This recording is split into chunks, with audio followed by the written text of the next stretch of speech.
students. Students, in the previous lectures, we have already completed about the concept force. Mainly electrostatics में हमारे पास 6 physical quantities हैं जिनको हमने discuss करना है. That is force, field, flux, potential energy and capacitance. तो उनमें से फोर्स वाला पोर्शन सिर्फ अभी हमारा कंप्लीट हुआ है. And now we are going to take up electric field. Electric field basically दो तरीक़ों से हमने निकालना है. One is using superposition principle. जो हम ये जितना यहाँ पे टॉपिक्स लिखे हुए हैं ये सुपरपोजिशन प्रिंसिपल से होंगे, एक्सेप्ट लास्ट 2 वो फील्ड के टॉपिक्स नहीं हैं, वो 2 अलग टॉपिक्स हैं. इसके अलावा इलेक्ट्रिक फील्ड हम इसके अलावा एक और तरीके से निकालेंगे, that is by using Gauss's theorem. वो उसके बाद में हम करेंगे.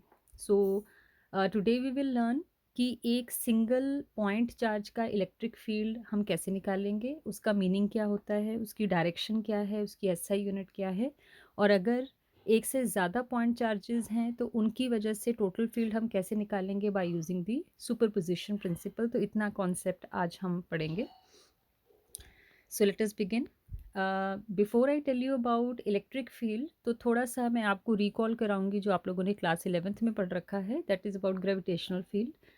ग्रेविटेशनल फील्ड क्या चीज़ थी, वो एक ऐसा रीजन था किसी प्लैनेट के अराउंड जहाँ तक उसका ग्रेविटेशनल इन्फ्लुएंस था.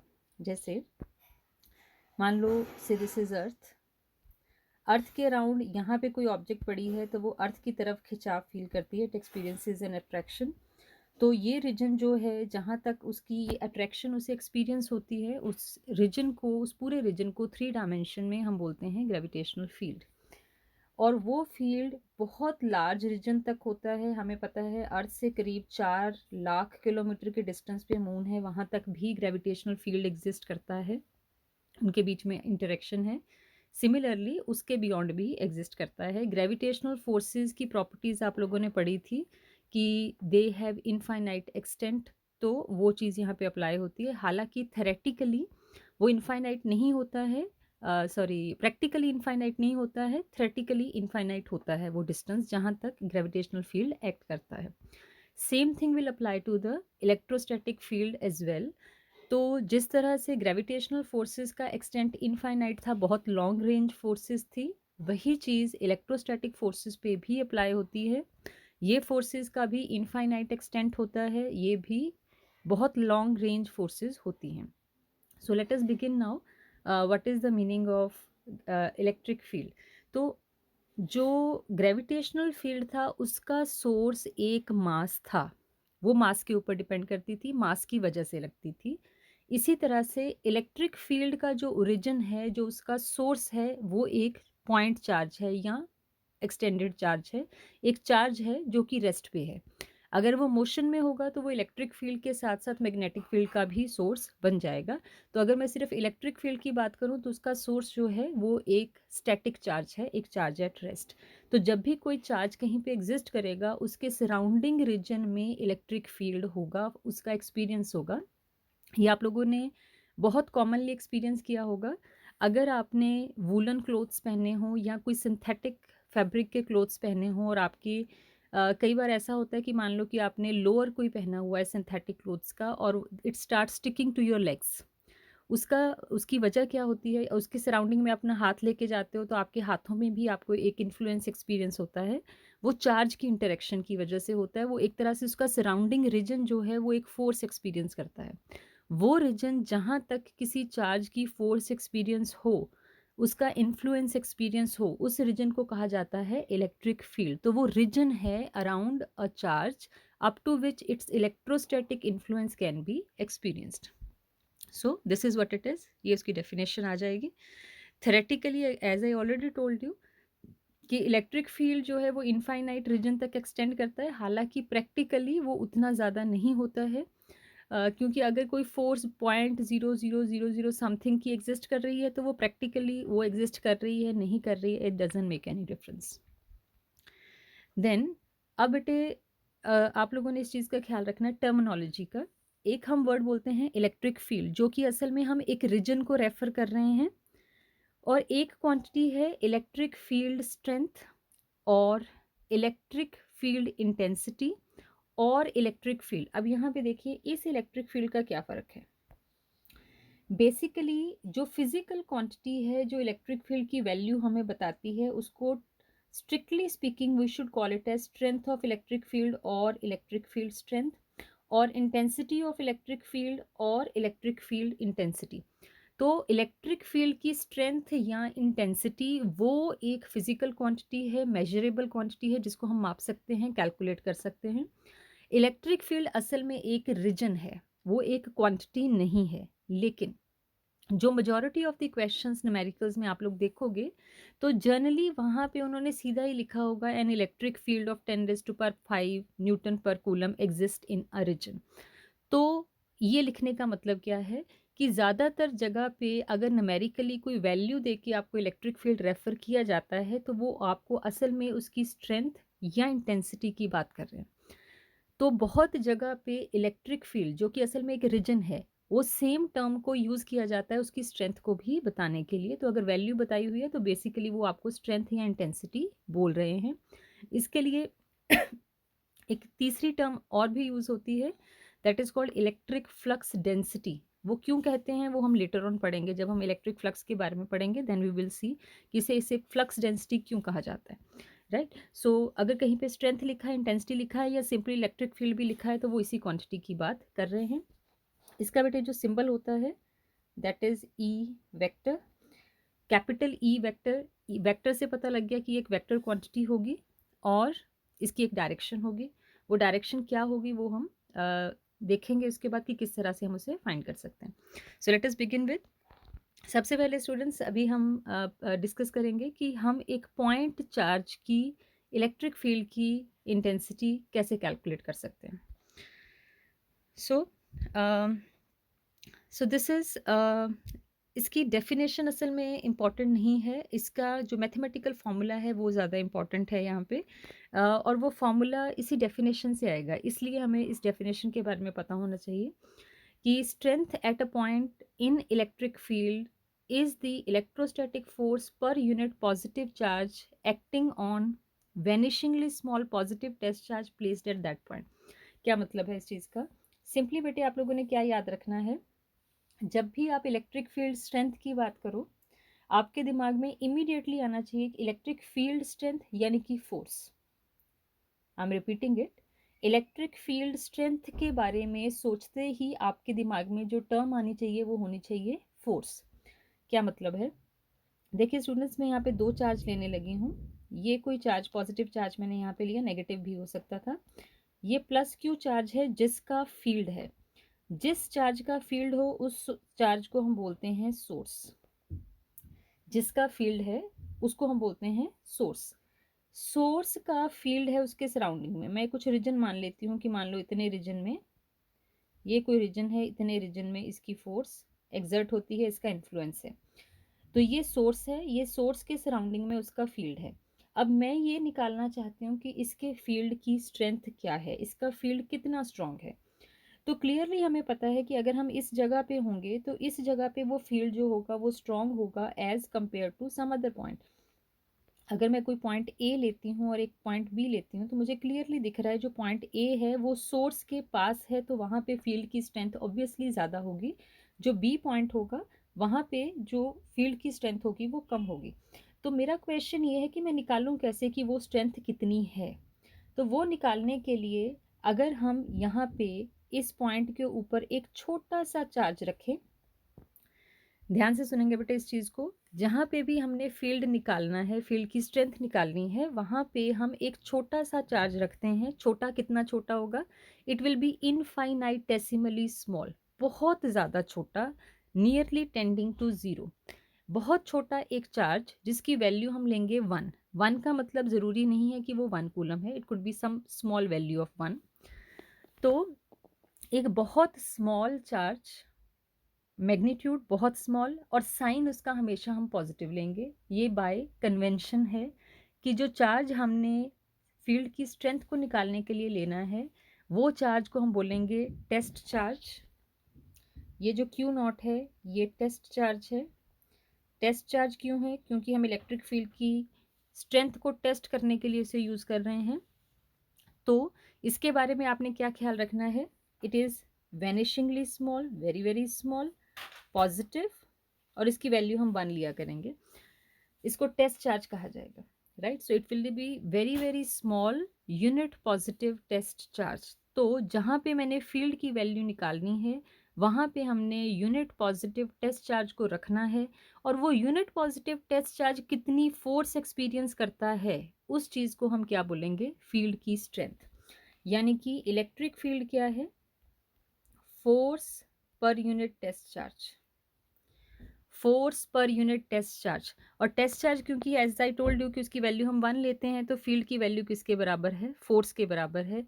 कहने का मतलब क्या है कि जहाँ पे भी फील्ड है वहाँ पे अगर मैं एक यूनिट पॉजिटिव टेस्ट चार्ज रखती हूँ तो वो कितनी फोर्स एक्सपीरियंस करता है, वही फील्ड की स्ट्रेंथ है। That is why again and again I am saying कि electric field is nothing but a force. वो एक फोर्स है। कौन सी फोर्स? कि अगर मैं वहाँ पे एक यूनिट चार्ज रखूँ, पॉजिटिव चार्ज रखूँ, तो वो चार्ज कितनी फोर्स एक्सपीरियंस करेगा, उसी फोर्स को कहा जाता है फील्ड। तो यहाँ से आपने इस चीज़ का ख्याल रखना है कि फील्ड जो है, फील्ड की जो स्ट्रेंथ है वो असल में एक फोर्स ही है। लेकिन क्योंकि वो एक यूनिट चार्ज की फोर्स है, तो जब हम फोर्स निकालते हैं तो हम फॉर्मूला लेते हैं के Q1 Q2 upon are square. अब Q1 Q2 में से एक चार्ज सोर्स होगा और एक चार्ज टेस्ट होगा, और क्योंकि टेस्ट चार्ज यूनिटी है तो एक Q बचेगा और एक Q की वैल्यू 1 हो जाएगी। सिर्फ ये फ़र्क है, डायरेक्शन निकालने का तरीका सेम है, उसको डिफाइन करने का तरीका सिंपल एक सेंटेंस में आपने याद रखना है, ज़्यादा कॉम्प्लिकेशन में नहीं जाने की ज़रूरत है। Electric field strength is force experienced by a unit positive test charge placed in electric field. Electric field के अंदर एक यूनिट पॉजिटिव टेस्ट चार्ज को रखा तो उसने कितनी फोर्स एक्सपीरियंस की, उसको हम बोलते हैं फील्ड।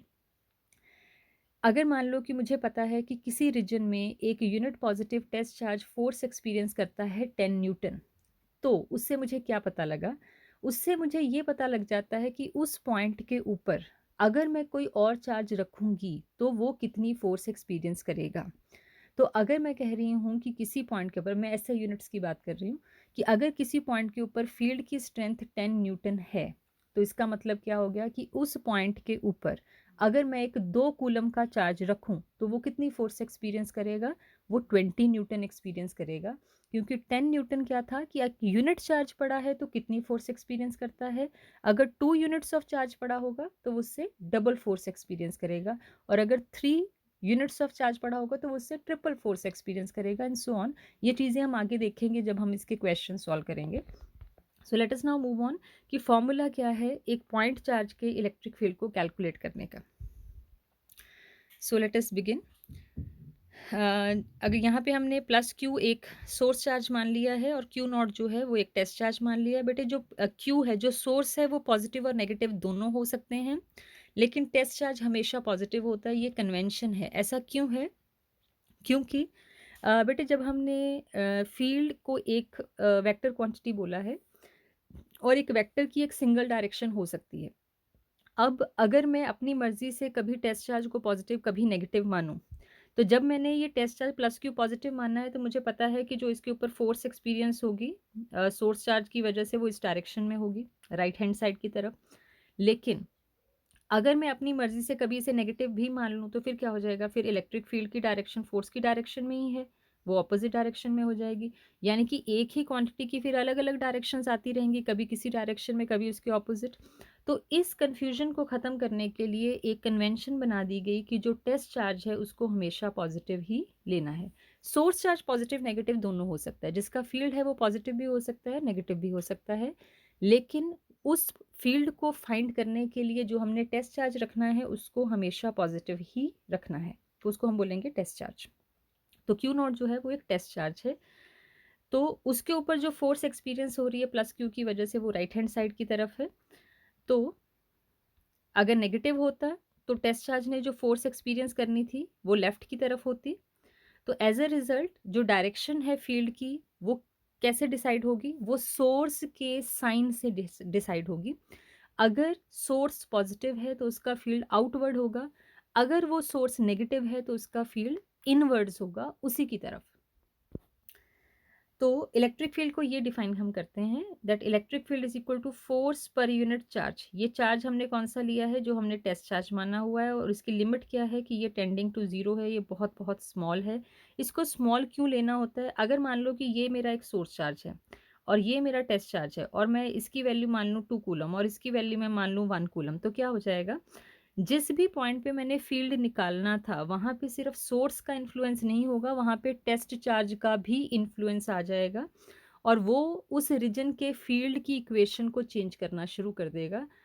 इसलिए हम चाहते हैं कि जो टेस्ट चार्ज होना चाहिए वो बहुत ही स्मॉल होना चाहिए ताकि वो सोर्स चार्ज के इलेक्ट्रिक फील्ड को इन्फ्लुएंस ना करे।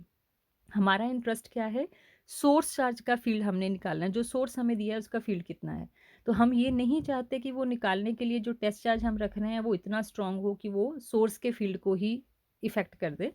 तो इसलिए जो टेस्ट चार्ज है उसे बहुत स्मॉल लिया जाता है। ये आपकी एनसीईआरटी का क्वेश्चन भी है कि वाई, और ये सीबीएसई में भी पूछा हुआ है क्वेश्चन कि why test charge should be infinitesimally small. It should be small because it should not effect the electric field of the source charge.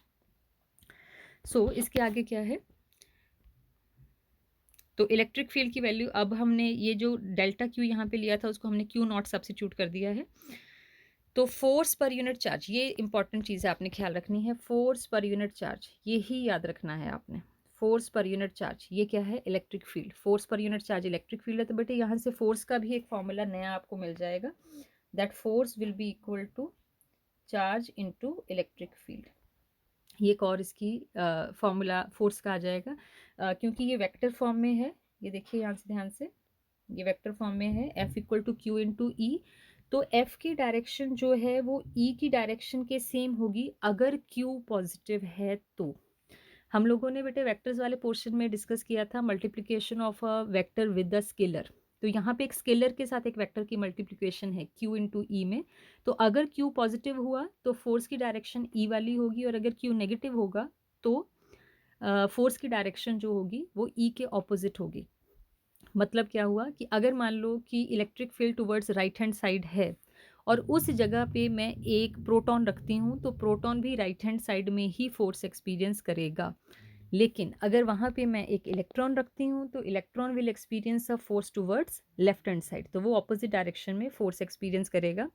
तो फोर्स और फील्ड की डायरेक्शन सेम भी हो सकती है, ऑपोजिट भी हो सकती है। तो मेन फार्मूला जो है electric field is force per unit charge.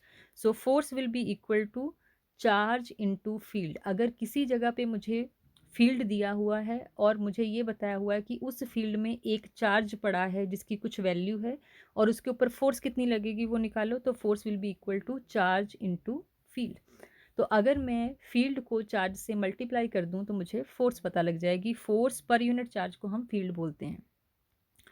तो let us go further now. तो ये देखिए बेटे फॉर्मूला यहाँ पे ये कैसे आ गया, ये वाला फॉर्मूला, इसको अभी हम देखेंगे कि ये कूलम्स लॉ को यूज़ करते हुए ही ये फॉर्मूला आया है। इसके आगे दोबारा आ जाएगा अभी पॉइंट चार्ज के लिए। तो फॉर्मूला इसका है K Q upon are square. R cap यहाँ पे डायरेक्शन है, डायरेक्शन कौन सी होगी, along the line joining the source charge and the test charge. इसको वेनिशिंगली स्मॉल क्यों लेते हैं वो एक बार दोबारा से यहाँ पे बताया है। हाँ जी, देखिए यहाँ पे कि वो फॉर्मूला जो है वो कैसे आया, मैं एक बार दोबारा ये चीज़ बता रही हूँ आपको। मान लो कि बेटे ये एक यहाँ पे मैंने चार्ज माना था Q और ये कोई टेस्ट चार्ज था Q नॉट। इन दोनों का सेंटर टू सेंटर डिस्टेंस मैंने मान लिया R। तो मुझे पता है इन दोनों के बीच में जो फोर्स होगी that will be KQ1 Q2 upon are square.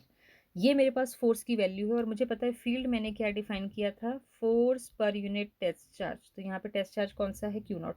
तो इस क्वांटिटी को अगर मैं क्यू नॉट के साथ डिवाइड कर दूँ तो क्या हो जाएगा, क्यू नॉट से क्यू नॉट कैंसिल हो जाएगा और वैल्यू क्या बचेगी, k Q upon are square. Important चीज़ जो नोट करनी है, जब आपने फोर्स निकालनी होती है तो न्यूमिरेटर में Q1 और Q2 दोनों आते हैं, यहाँ पे K एज इट इज़ आता है और नीचे दोनों के डिस्टेंस का स्क्वायर होता है, तो यहाँ पे 2 चार्ज आते हैं। लेकिन जब आप फील्ड निकालते हो तो उसके फॉर्मूले में न्यूमिरेटर में सिर्फ एक चार्ज आता है और ये चार्ज कौन सा होता है, जो सोर्स है। तो फोर्स निकालने के लिए मुझे दोनों चार्जेस पता होने चाहिए, उनका डिस्टेंस पता होना चाहिए और मीडियम पता होना चाहिए। लेकिन फील्ड, एक पॉइंट चार्ज का फील्ड अगर मैंने निकालना है तो मुझे सिर्फ पता होना चाहिए कि उस सोर्स चार्ज का चार्ज कितना है, उसके सराउंडिंग में मीडियम कौन सा है, और जिस पॉइंट पे मैंने फील्ड निकालना है उस पॉइंट का डिस्टेंस कितना है, right. So this is the formula for finding the electric field. अब बेटे इसके बाद आपने ख्याल रखना है कि जो सुपरपोजिशन प्रिंसिपल है, जैसे फोर्स के ऊपर अप्लाई होता था उसी तरह से फील्ड के ऊपर भी अप्लाई होगा। एक से ज़्यादा चार्जेस हैं तो आप इंडिविजुअल चार्जेस का फील्ड निकाल के उसके बाद उन सब का वेक्टर एडिशन करोगे तो आपके पास टोटल फील्ड आ जाएगा। That's all for today.